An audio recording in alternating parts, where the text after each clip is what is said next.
pueda ser enseñada e instruida en tu palabra, Señor. Danos gracia para entender aquello que tú quieres revelarnos en esta noche, en estos días. En el nombre de Jesús nuestro Señor oramos así, y todo el pueblo del Señor dice amén. Muy bien, ¿qué es alabanza? ¿Qué es adoración? Voy a leer algunas cositas aquí y usted anota, ¿eh? Bueno, alabanza significa hablar bien de algo, expresar admiración, elogiar, aplaudir, alardear, ¿no?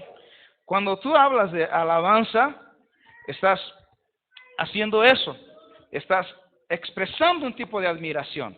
¿Usted ya se ha dado cuenta que cuando, no sé si aquí en Ayacucho hay estadio, ¿no? De fútbol. Entonces, cuando las personas van, o si tú eres un hincha del mejor equipo del Perú, como es Cristal, ¿no? Entonces, cuando tú eres... ¿Qué pasa, hermanos? La Biblia dice que allá habrá, el mar será como cristal. Es bíblico nuestro equipo, hermano. Entonces, cuando estás viendo por televisión o tienes la oportunidad de ir a un estadio, cuando tu equipo está atacando, ¿qué haces? Cuando tu equipo está jugando bien, ¿qué haces? ¿Ah? ¿No? Es ahí, toca Chorri, anda por aquí, ¿eh? Y te alegras cuando está tocando la pelota bien, y cuando hace un gol, ¿qué haces? Te levantas, estás en el sofá, si estás en tu casa, ¿no? Y cuando estás en el estadio, peor, te sacas la camiseta, ¿no? ¿Sabes? Esas formas son expresiones de alabanza, porque estás elogiando, ¿no? Estás hablando bien de ese equipo. Y cuando tú haces eso para Dios, imagino que debemos de hacerlo mejor, ¿no? Hay una chica en la iglesia, se llama Elma. Algunos de los chicos que fueron a la ciudad donde yo vivo la conocen, y ella tiene un testimonio muy bonito de vida. Ella era bailarina de esos grupos, vamos a transculturizar, grupos de cumbia, de chicha, no, de cumbia electroacústica, no sé cómo se llama, y ella era danzarina profesional y recibía mucha admiración y mucha aclamación. Pero cuando ella se convirtió al Señor, dejó todo, se entregó completamente al Señor, y hoy día es una de nuestros brazos derechos allá en la iglesia. No falta ningún culto, ¿no? Nosotros en la iglesia tenemos, el lunes es ensayo de la alabanza, y adivina quién está en la alabanza.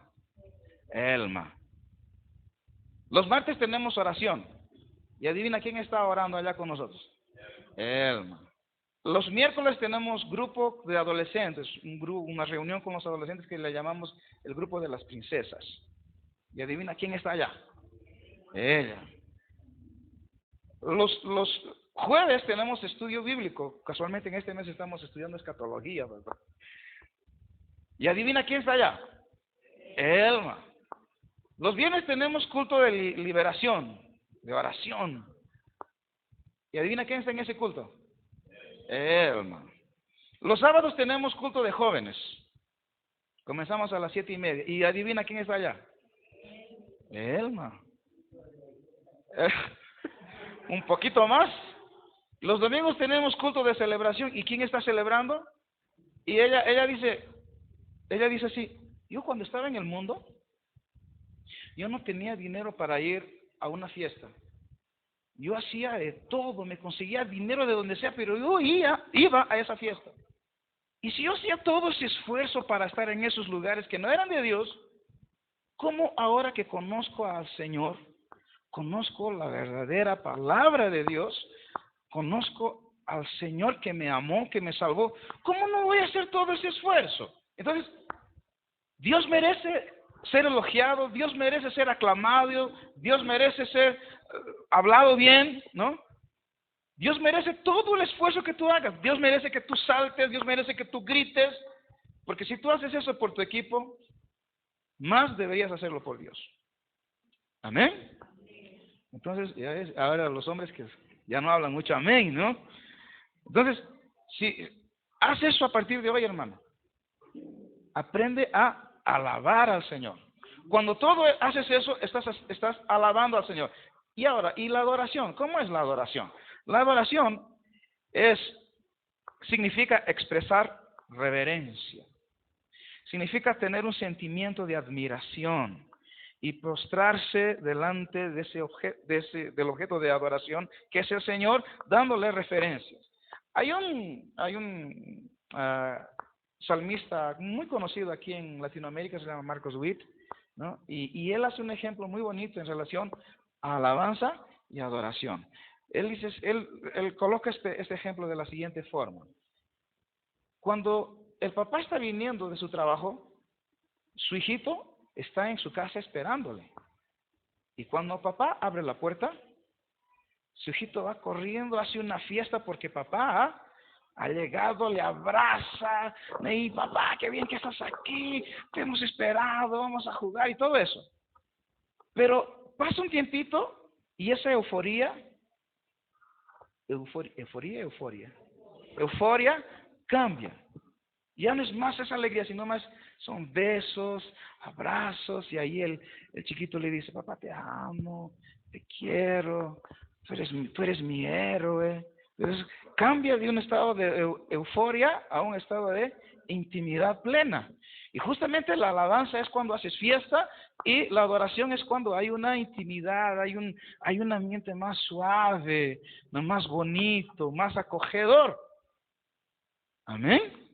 Entonces, vamos a comenzar a aprender a adorar al Señor. La adoración se encuentra en el interior del corazón, en el interior, pero cuando eso no se manifiesta, es solamente admiración. Pero cuando tú lo pones en práctica, esa admiración se transforma en adoración. Mi papá digo porque ya está con el Señor.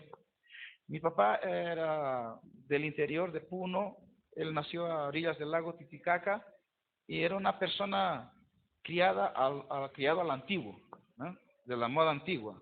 No lloraba, era macho, camacho, ¿no? Y bueno, no sabía expresar sus emociones.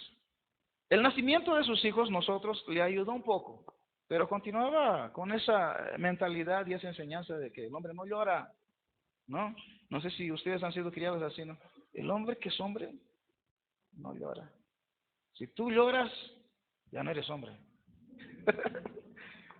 y bueno, eso pasó un poco para mí, ¿no? Porque es el único ejemplo que él tuvo y es lo único que tenía, eso me pasó. Pero por la misericordia de Dios, yo conocí al Señor desde muy chiquito y comprendí la palabra y comencé a expresar mi amor, mi devoción al Señor, mi alegría al Señor por estar en su presencia y por Él estar aquí en nuestro medio, porque Él está aquí en nuestro medio. Entonces, yo aprendí eso, mi papá también aprendió eso un día. Yo me acuerdo un día perfectamente, y yo cuando era chiquito era muy travieso, ¿no? Y hacía algunas cosas que bueno, ustedes saben, ¿no? Que cuando hacemos alguna travesura, nuestros padres nos dan de premio una chicotada, un correazo, ¿no? Y no sé, yo no me acuerdo qué había hecho en aquel día, pero me acuerdo lo que me pasó. Eso sí, yo me acuerdo perfectamente, ¿no? Yo entré a mi casa y mi papá estaba sentadito en una piedra bien grande que teníamos en el medio de la casa, el batán, no sé si aquí también se practica. Entonces él se estaba sentado y me vio y me dijo, ¿a dónde has estado? Yo intentando, ¿no?, disfrazar, inventar algo, pero ya sabía todo. Y me dijo, ven aquí, déjame darte un abrazo. Yo inocente fui, me abrazó, ya tenía lista la correa atrás y me dio de alma, hermano. Yo lloré, yo era escandaloso, porque yo lloré y cuando me terminó de pegar, yo me aparté de miedo, porque si no me pegaba más, no, yo me aparté y comencé a llorar a un costadito. Y mi papá se sentó, me miró y se compadeció, parece, de mí, me llamó de nuevo. Me dijo, ven, hijo. Y yo no quería ir. Ya me le había hecho una vez, 2 veces no. Yo no quería ir y me dijo, no, ven, ven. Yo fui y ahí me abrazó y lloró. Primera vez que yo le vi a mi papá llorar por su hijo. Y yo le abracé y en ese momento, ahora yo entiendo, en aquel momento no entendí, es eso que se llama de intimidad cuando tu papá te abraza, te ama, ¿no? A pesar de que te castigue a veces, porque papá que es papá castiga a su hijo porque lo ama, porque lo quiere corregir, ¿no? La primera vez que yo vi a mi papá llorar, y eso se me quedó grabado. Y cuando yo conocí al Señor, fue una de las motivaciones que el Señor me dio para poder entender mejor su palabra en relación a adoración y en relación a alabanza. Tenemos que colocar para afuera aquello que está adentro. Tenemos que acabar con esa enseñanza de que el hombre no manifiesta sus emociones. El hombre no puede ser un hombre sensible, ¿no? Porque dicen que el sensible es medio, ¿no? ¿Han escuchado eso, no? Ese hombre es muy delicado, ¿sí? Ese hombre es muy sensible, como que si el hombre fuese hecho de piedra y no tuviese sentimientos, ¿no? Pero cuando leemos los salmos, encontramos una serie de instrucciones que nos llevan a expresar aquello que está adentro, a expresar alegría. Muchas personas piensan de que el cristiano no sonríe, porque es cristiano. Piensan que hay una gran diferencia entre alegría espiritual y alegría natural. Muchos, cuando comienzan, antiguamente, ahora está cambiando la cosa, gracias a Dios. Antiguamente unas personas se levantaban y comenzaban a adorar y estaban con una cara y le decían, no, ¿por qué estás así? Jesús es alegría. Y dicen, no, es que mi alegría es espiritual, hermano, es del interior. Mi alegría es interior. Pero Dios nos manda a que pongamos para afuera aquello que está adentro. A partir de hoy, yo te invito para que hagas eso. Cuando estés alegre, salte de alegría, así como hinchas por tu club, hagas escándalo, hagas bulla, ¿no? Saltes y grites, porque Jesús se lo merece. ¿Amén? Hay una cosa interesante que he marcado aquí, dice, a la adoración en el Viejo Testamento, en el Antiguo Testamento, es una adoración de lejos. ¿Cuántos han estudiado un poquito del Antiguo Testamento? ¿Cómo era la relación entre Dios y los hombres en el Antiguo Testamento?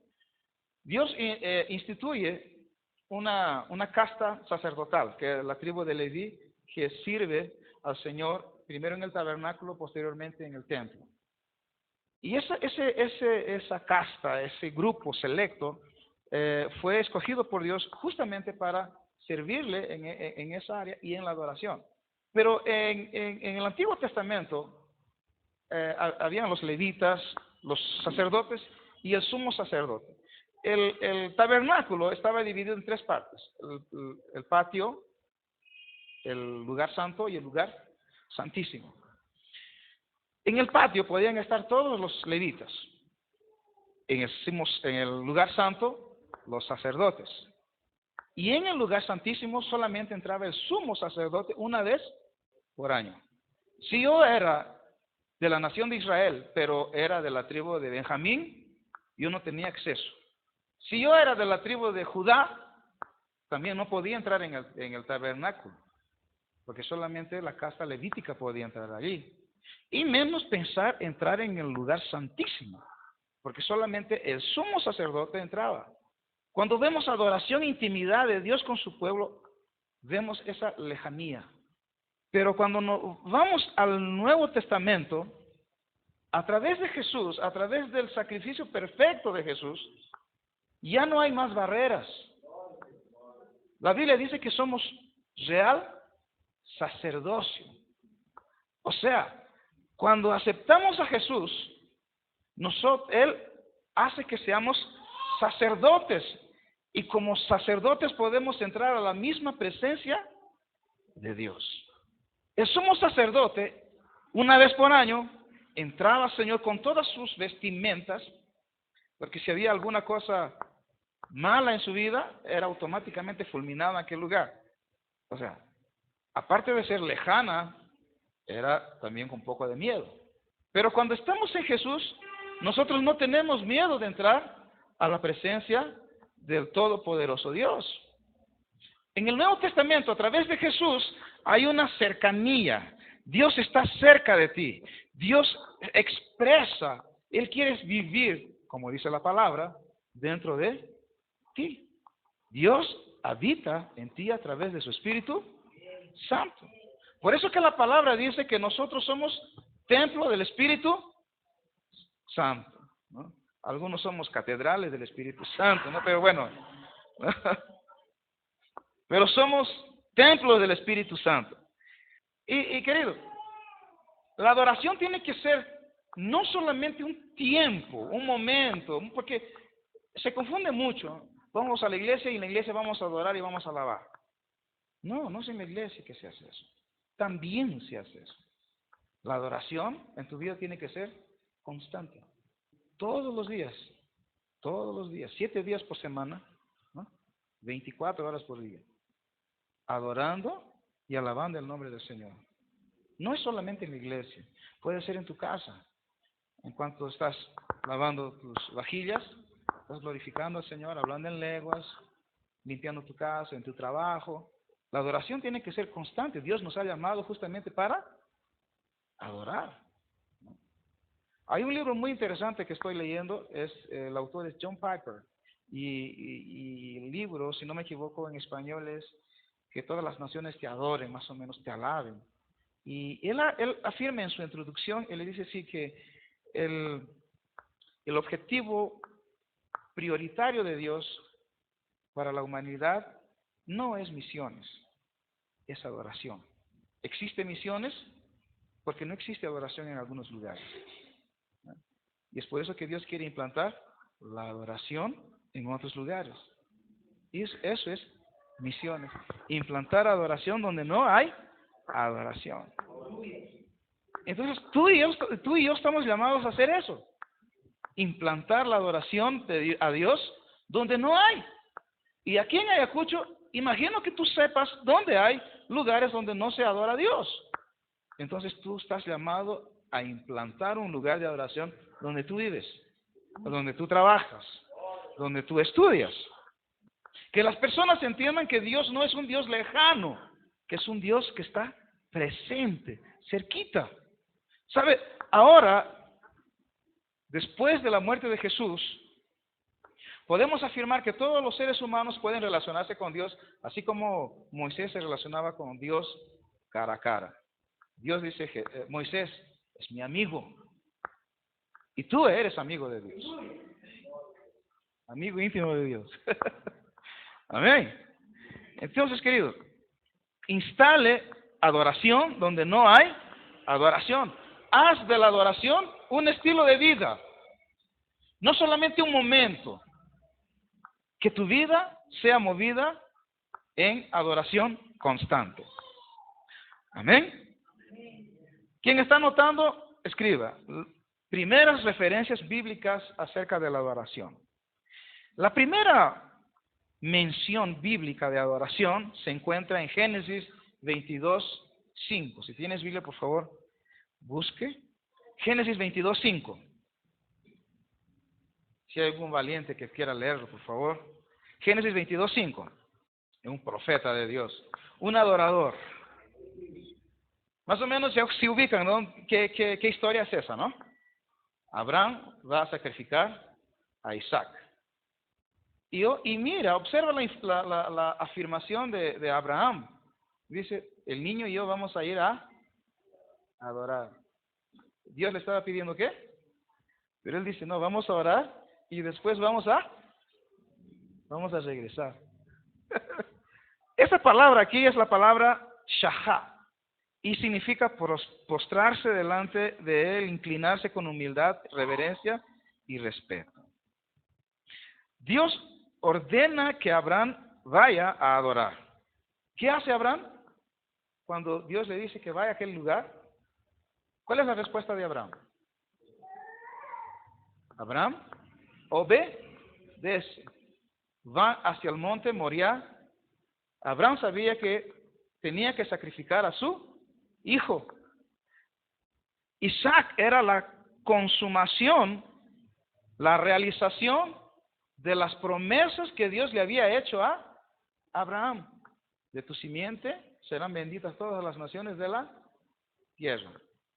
Y justamente su simiente, su hijo, estaba yendo a ser, para ser sacrificado. Ahora yo me pregunto, Dios quería saber cuál era, hasta qué punto era la fe de Abraham. Dios quería probar eso. Dios quería saber la intensidad de la fe que tenía Abraham. O Dios ya sabía. Dios ya sabía. Dios quería probarle a Abraham para él, no para el propio Dios. Dios ya sabía, para que él sepa hasta dónde iba su fe y su confianza en Dios. Hay un versículo interesante en Nahum, capítulo 1, versículo 7, dice así: el Señor es bueno, una fortaleza en el día de la angustia, y Él conoce a aquellos que confían en Él. El Señor es bueno, una fortaleza en el día de la angustia, y Él conoce a los que confían en Él. Él ya conoce si tú confías o no. No necesitas ponerte una máscara de espiritualidad o una máscara de confianza de ser el super cristiano. No necesitas eso. Dios ya conoce si tú crees en Él. Él ya sabe si tú confías en Él o no. Él ya sabe. Así como Él supo, a partir del momento que le dijo a Abraham, anda para sacrificar a tu hijo, Él ya sabía que Abraham iría a hacer eso, que estaba dispuesto a hacer eso. Y Abraham va y obedece ese acto de adoración, que no era un acto simple, que no valía nada. Era, como dije, la realización de todas las promesas de Dios. Dependía el futuro. Si Isaac moría, no había más generación de Abraham. Moría. Acababa ahí. Y Abraham sabía de eso. Si moría Isaac, acababa todo eso. Pero él confiaba y sabía de que irían a adorar y que irían a regresar. No sé cómo, me imagino que Abraham debe haber pensado, no sé cómo Dios se las ingenia, pero yo sé que Isaac va a regresar conmigo. La adoración es algo que duele, algo que tiene precio, un gran precio. Es un gesto de fe. Cuando Abraham hizo eso, estaba negando, estaba rindiendo su propio yo. Estaba negando todos los planes y proyectos que él tenía para su futuro. Los que son papás me van a entender. Cuando nace tu primer hijo o tu primera hija, tú no sabes, pero sabes que tu esposa está embarazada. ¿Cómo está tu cabecita? Ay, va a ser varón, ¿no? Va a ser varón y yo les voy a enseñar esto. Cuando yo tenía 15 años, yo hice mi proyecto de vida. Nada sucedió como yo planeé. Pero bueno, hice mi proyecto de vida. Dije, estoy con 15 años, el año que viene termino mi escuela, a los 17, entro a la universidad, ya son 5 años, 22 años ya estoy. Ya terminé mi universidad, comienzo a trabajar, 2 años trabajo, con 2 años ya me caso, con 25 me caso, ya había escogido la elegida, ya estaba escogida, era una china también, ¿no? Y bueno, dije, con 25 me caso, con 26 o 27 tengo tiene que ser hombre, ¿no? Tiene que ser hombre, y me hice ilusiones y tal, y nunca sucedió nada de eso, pero cuando haces un proyecto, sucede eso, te emocionas. Ahora, la realidad, me casé con 33 años. No, sí, no fue fácil. Me casé con 33 años. Mi esposa se embarazó cuando teníamos 2 años de casados. Era hombre. Después de 3 meses supimos que era varón. Ay, yo me hice ilusiones. Pensé, le voy a enseñar a hablar español. Y ya comencé a hablar en español desde que supe que mi esposa estaba embarazada. Y él se movía y dijo, está entendiendo. Desde la barriguita ya está entendiendo, ¿no? Y hice un proyecto de vida con él. Pero cuando mi esposa llegó a los 5 meses, algo pasó, no sabemos qué sucedió y perdimos nuestro primer hijo. Fue un desastre total. Fue una tristeza terrible. principalmente para mi esposo, porque con ese tiempo de gestación tuvo que ser un parto, ¿cómo le llaman? Cuando le dan unos medicamentos para que expulse, ¿no? Parto inducido, ¿no? Y ella en el hospital, junto con las otras mujeres que fueron a tener a sus hijos, fueron a dar a luz. Y ella me cuenta tiempo después que para ella fue un tiempo muy terrible estar allá, porque todas las personas, las mujeres iban y salían con sus hijitos, y ella ya sabía que cuando iba a salir, ya iba a salir sin su bebé. Abraham tuvo un gesto tremendo de fe. De repente pasó eso por su cabeza. No sé, la Biblia no menciona eso. Pero lo que la Biblia dice, justo está escrito, dice que él afirma de que iba a adorar y después iba a regresar con Isaac. Es esa fe que nosotros debemos de aprender a tener. Que no importa las circunstancias, si Dios te ha dado una palabra, Él va a cumplir esa palabra, ¿no? Nosotros no nos movemos por circunstancias, nosotros nos vemos por fe. Nosotros nos movemos por causa de la palabra que oímos de nuestro pastor. Y hablando de pastor, la Biblia nos compara como ovejas, ¿no es cierto? Dice que somos ovejas del Señor. ¿Y usted sabía que la oveja, de entre todos los animales, es el más indefenso del mundo? No tiene garras, no tiene colmillos, y para colmo de males, es casi ciega. 15 a 20 centímetros de visión. Y Dios nos dice que nosotros somos como esas ovejas. Algunos pastores de ovejas naturales, no de ovejas espirituales, dicen que las ovejas son un tanto estúpidas, tontas. Y Jesús nos compara con esas ovejas. ¿Ah? Y después yo vine a entender por qué, porque Jesús dice que las ovejas escuchan mi voz y conocen mi voz, porque la oveja es ciega, pues. Y nosotros como ovejas del Señor tenemos que ser ciegos a circunstancias que suceden. Solo tenemos que saber escuchar la voz. ¿Y dónde está esa voz? ¿Dónde está esa palabra? Aquí. Entonces, como ovejas del Señor, indefensas, ciegas, testarudas, tontas, tenemos que saber oír la voz de nuestro Señor porque andamos por fe, no por visión. Como buenas ovejas, no andamos por visión, no por lo que vemos, es por fe. Amén. Ok. Ahora, abra por favor Salmos capítulo 50, versículo 22. Aquel que ofrece sacrificio de alabanza me glorifica. Cuando tú rindes al Señor un sacrificio de alabanza, glorificas al Señor. Mi esposa, esta última semana fue una semana terrible para nosotros. Ya estaba marcado el viaje para acá y hace 2 años a mi esposa le detectaron una vena carótida, no sé si ustedes saben, la vena que va del corazón que irriga el cerebro, estaba inflamada, está inflamada, pero aquella época estaba inflamada 92%. Ella, como de costumbre, estaba yendo al gimnasio, estaba cuidándose, y de un momento a otro, su ojo izquierdo, como que explotó una venita del ojo, y se quedó todo el ojo rojo. Y bueno, el primer día lo tomó como algo natural, mucho esfuerzo y todo eso. Pero después se preocupó un poco y se fue al hospital. Hicieron algunos exámenes y no lo detectaron nada hasta que un doctor le dijo, ¿por qué no te haces aquí en la vena carótida?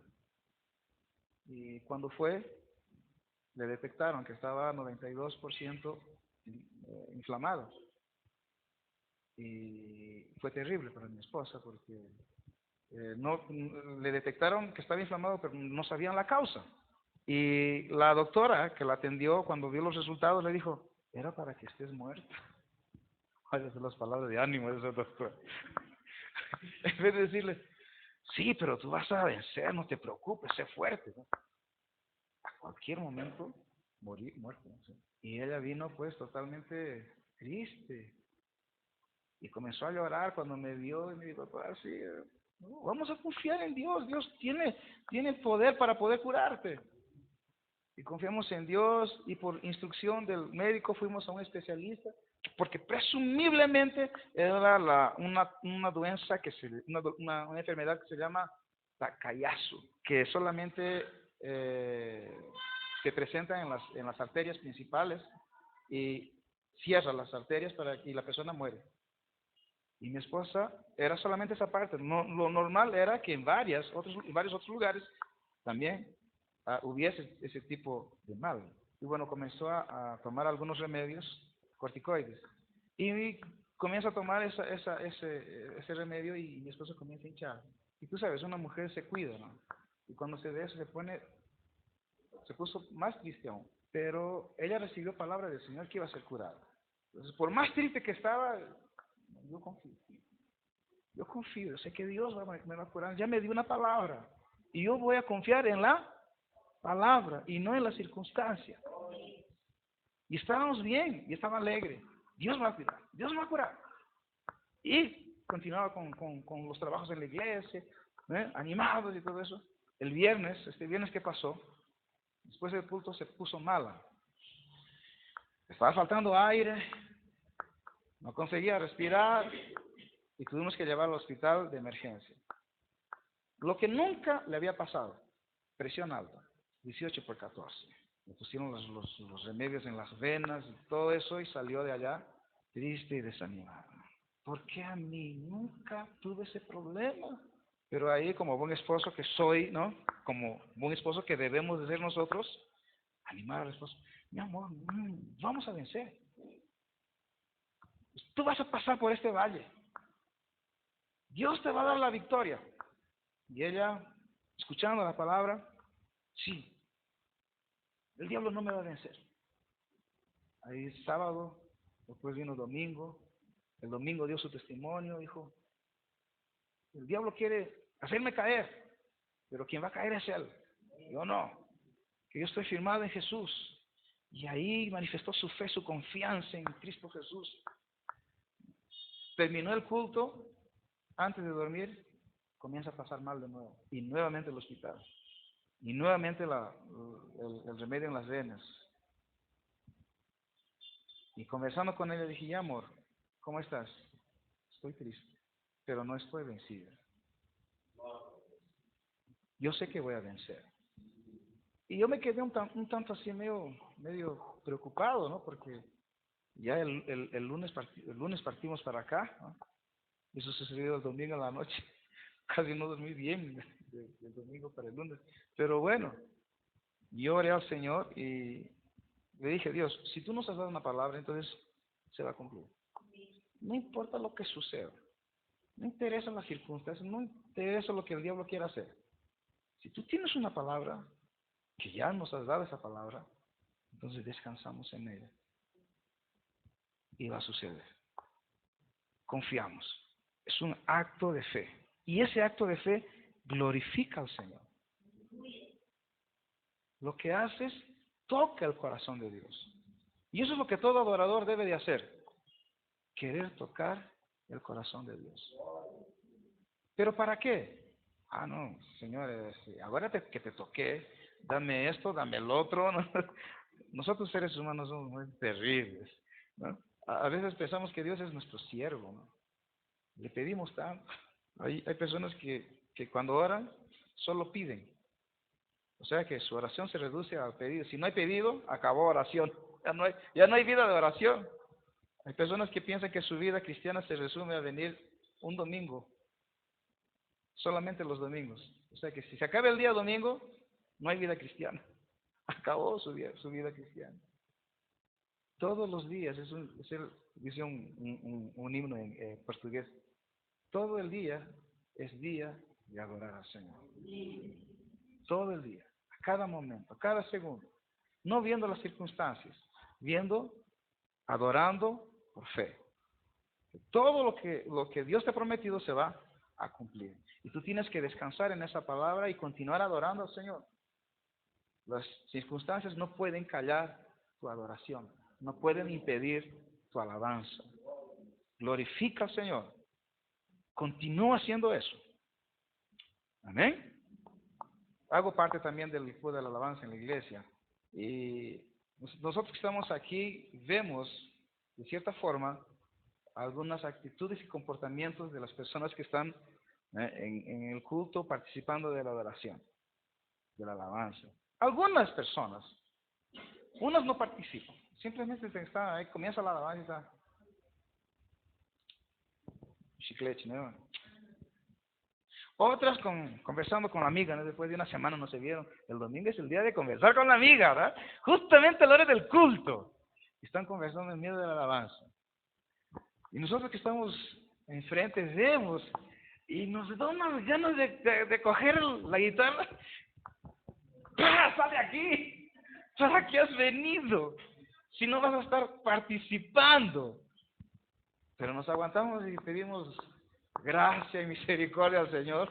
Toque esa vida, el Señor manda fuego, quémala. Ahorita mismo, fulmínala, Señor. Da unas ganas de decir eso, hermano. Porque vemos esas actitudes y eso entristece el corazón de Dios, hermano. Y otros que están mirando el techo, contando los focos, este foco se va a quemar. ¿A cualquier hora se queda? Su cabeza está en otro lado. Otros están mirando, ya, no están mirando arriba, pero están mirando abajo. Y las hormiguitas están pasando. No participan. Y la Biblia nos enseña que nos debemos de prestar un culto al Señor. Y la mayoría son solamente personas que están de cuerpo presente, pero su corazón y su mente están lejos. ¿Qué es lo que podemos hacer para cambiar esa historia? ¿Cómo está tu corazón? Cuando vienes a participar del culto, y estoy diciendo participar, no solamente ver. Porque quien ve está, cantó mal. Ese peinado que se ha hecho, terrible.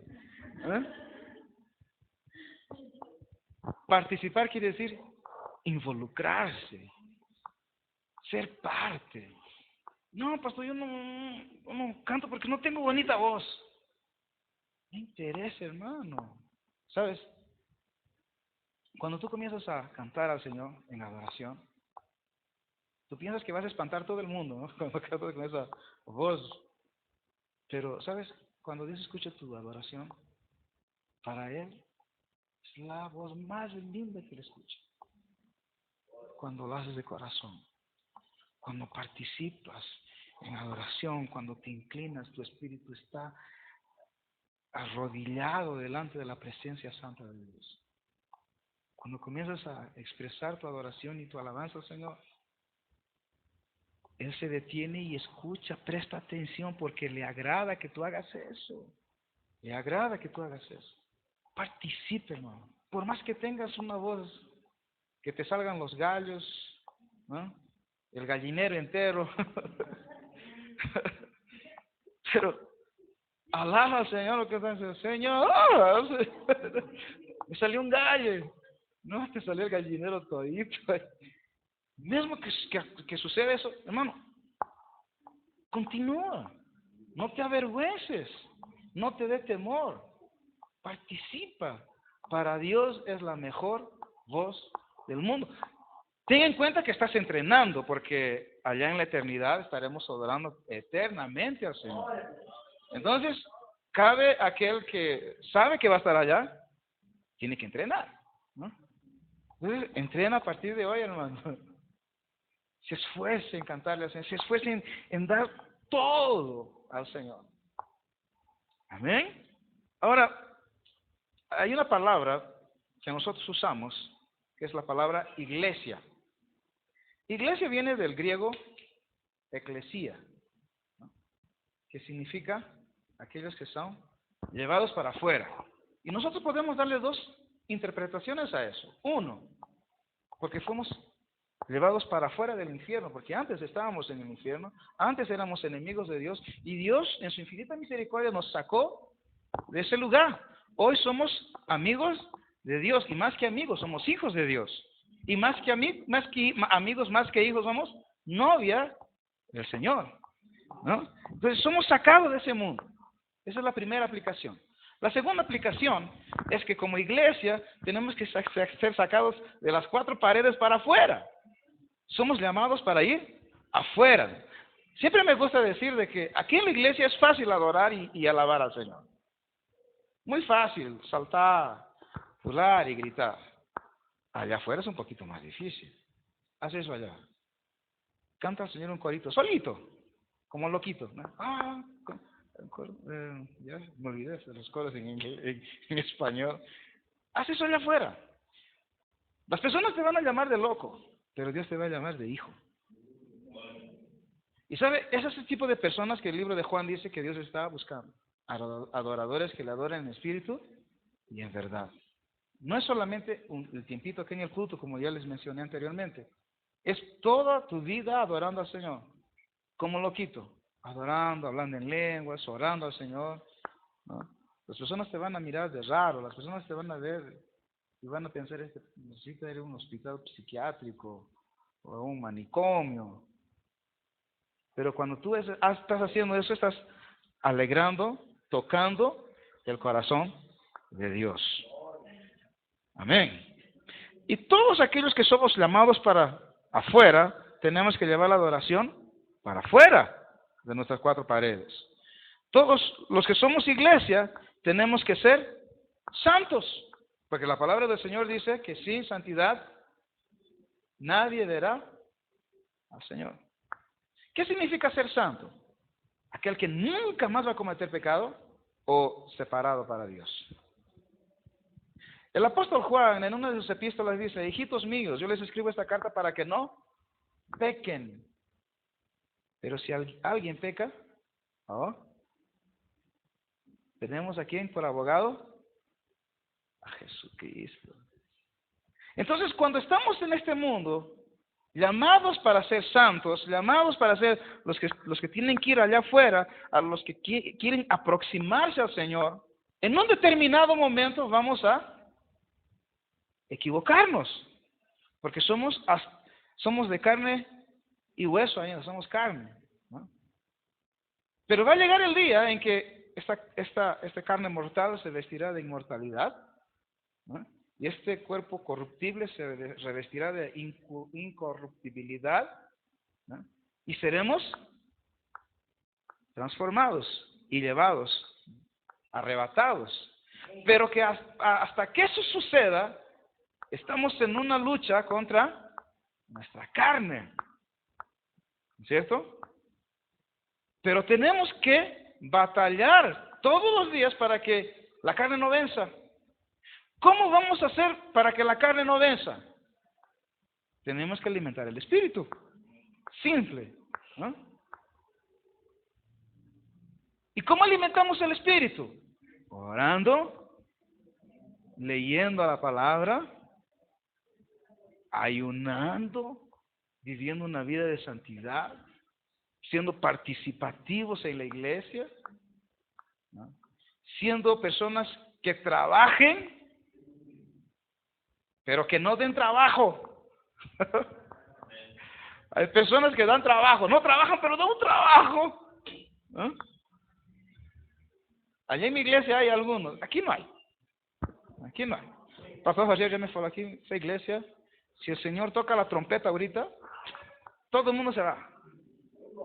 Pero allá donde yo estoy pastoreando, hay algunas personas que si toca, no escuchan. Entonces se quedan. Y son personas que son año tras año, continúan de la misma forma, dando los mismos problemas, teniendo los mismos problemas de carácter. Y queridos, da unas ganas de darles un abrazo en el cuello, ¿no? Esos cariñosos así de 10 minutos, ¿no? Para que el alma se vaya así. Porque, como dice el apóstol Pablo, ¿no? Ya era hora para que estén comiendo algo sólido y todavía están como bebés. Siempre quieren leche. Aquí leche Gloria todavía, ¿no? Todavía hay leche Gloria aquí. Solo quieren lechecita Gloria, eso no. Pero puro no, de la lata no, tiene que ser mezcladita con agua, así más ralito, ¿no? Y toda la vida están así. Y era para que estén comiendo tacu espiritual, pero todavía están con lechecita. Sí, un picante a la tacneña, y si van a Tacna comen eso. Solo los hombres comen eso. Entonces, en vez de comer alimento sólido, todavía están, allá en Brasil dicen mucilón, ¿no? Algo sólido están comiendo bien, cositas. Ni huevo frito comen. Siempre están en el mismo nivel, no crecen, no amadurecen. Les dio la enfermedad enanitis espiritual. Enanos se quedan. Y lo peor, dan problemas, dan trabajo. Pobrecito del pastor que tiene una de esas ovejitas. No es ovejita, es cabrito. ¿No? Escuché una vez uno de esos días, dice, a ese tipo de personas son llamados oveja mal clonada. Mal clonada. ¿Por qué? Porque no salió oveja, salió cabrito. Y la Biblia dice que Dios va a separar, ¿no? Como se separan los cabritos de las ovejas. No sea que al llegar el día, hermano, Dios te separe como cabrito, hermano. Que a partir de este momento, como yo sé que no hay aquí ninguno de esos tipos de personas que da problema al pastor, ¿no? Todos son personas que están apoyando al pastor, están leyendo la palabra, están orando, están creciendo espiritualmente, y de aquí a algunos años el pastor va a tener otros pastores a su lado, personas líderes, maduras en la fe. Ya no va a ser él solito tocando la guitarra y cantando y predicando, un poquito más, y danza él también, ¿no? Y si no hay quien se convierta, ahí se convierte también. ¿No? Ya no va a ser, pero al contrario, el pastor va a estar alegre porque de repente ya ni va a necesitar tocar la guitarra. Dios va a levantar uno que quiera, maduro en la fe. Dios va a levantar otro que cante, otro que dance, otro que predique, personas maduras. Pero eso va a depender cuando usted tome una decisión de crecer, ¿no? De madurar, porque si usted no hace eso, si usted no lleva una vida de oración, terrible va a ser. Más para ti que para el pastor. Porque no sé si usted sabe, ese tipo de personas va a una iglesia y dice, me gusta esa iglesia, me gusta el pastor. Y ahí viene y ve, no, esa iglesia es para mí. Y se va para otra. Ese pastor sí es poder, ese pastor tiene unción, porque cuando predica, él grita, levanta la voz, ese pastor tiene unción. Y ahí comienza, y el pastor comienza a tratar con él, y dice, no, esa iglesia también es para mí. Y toda la vida está así, y no crece. Pero aquel que vive una vida de constante adoración, sucede algo fenomenal, hermanos. ¿Cuántos ya leyeron la historia de Isaías? Isaías estaba en el templo. Alguien que está en el templo es alguien que busca a Dios, alguien que quiere la presencia de Dios. Y cuando Isaías está en el templo, adorando al Señor, buscando la presencia de Dios, la palabra se cumple. Aquel que busca, encuentra. Isaías estaba buscando la presencia de Dios y el Señor se le presenta. ¿Y cuál es la primera reacción de Isaías? Voy a morir, porque yo siendo un hombre pecador, de labios impuros, vi al Señor.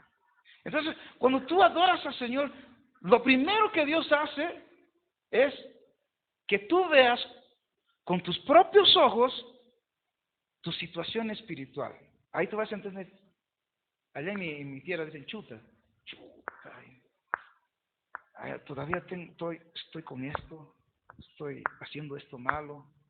Dios te hace ver tu condición para que hagas algo en relación a eso. Dios te muestra palpablemente cómo estás. Y cuando tú dices, Señor, perdóname, yo no voy a hacer eso, Dios te perdona y te purifica. Te purifica, creces. Y solamente cuando Dios trata con tu vida, con ese carácter mal formado, todavía mientes, ¿no? Todavía hablas malas palabras. Pastor, se me sale porque, ¿sabes? No, que yo toda la vida he sido del mundo, he sido maleado, ¿no? Y sale. Sí, pero si dejas que el Espíritu Santo trate con tu vida, no sale más. Yo te lo digo por experiencia. Tú no me vas a escuchar hablar ninguna mala palabra. Nada. Puedo machucarme el dedo y no digo nada. Y he tomado esa decisión y Dios, gracias a Dios, Él me ha tratado en esa área. Cuando te dejas tratar, el Espíritu Santo hace que solo después escuches la voz de Dios. Solo una persona que ha sido tratada por Dios, que busca al Señor, puede oír claramente la voz de Dios. Porque yo no le creo a esas personas que no adoran, que no buscan al Señor y de repente dicen, pastor, el Señor me ha hablado, ¿sabes? Estaba andando por ahí y escuché una voz, era Dios. No, si no lee Biblia, si no ora, hay una gran posibilidad que no sea Dios. Y hay una gran posibilidad que sea el otro. Pero solo cuando tú buscas a Dios en adoración, solo cuando tú dejas que el Espíritu Santo de Dios trabaje y te trate en tu vida, y eres tratado, cuando reconoces que eres imperfecto y que necesitas de la gracia y la misericordia de Dios, solo ahí vas a poder escuchar la voz de Dios y los planes y proyectos que Él tiene para tu vida. Y ahí Dios le habla a Isaías y le dice, ¿quién irá por nosotros? Y cuando Dios habla, y cuando tú sabes que es Dios, tienes la seguridad que es, entonces tú tienes una respuesta para Él. Y no es aquella respuesta clásica y dice, Señor, heme aquí, envía a mi hermano. ¿No? Heme aquí, envía al pastor. Yo estoy bien aquí. No, cuando tú tienes intimidad con Dios, conoces el corazón de Dios, sabes el deseo de Dios, entonces ¿qué haces?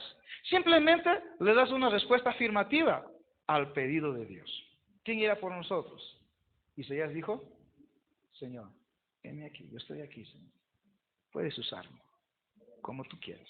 Cuando llegas a ese punto, tú no tienes más opción de escoger. Solo tienes la opción de obedecer. Un adorador es obediente al llamado de Dios. Amén, queridos. ¿Están entendiendo lo que les estoy diciendo? Entonces, tienes que ser santo. Tienes que desear aproximarte al Señor. Que tu corazón anhele la presencia de Dios.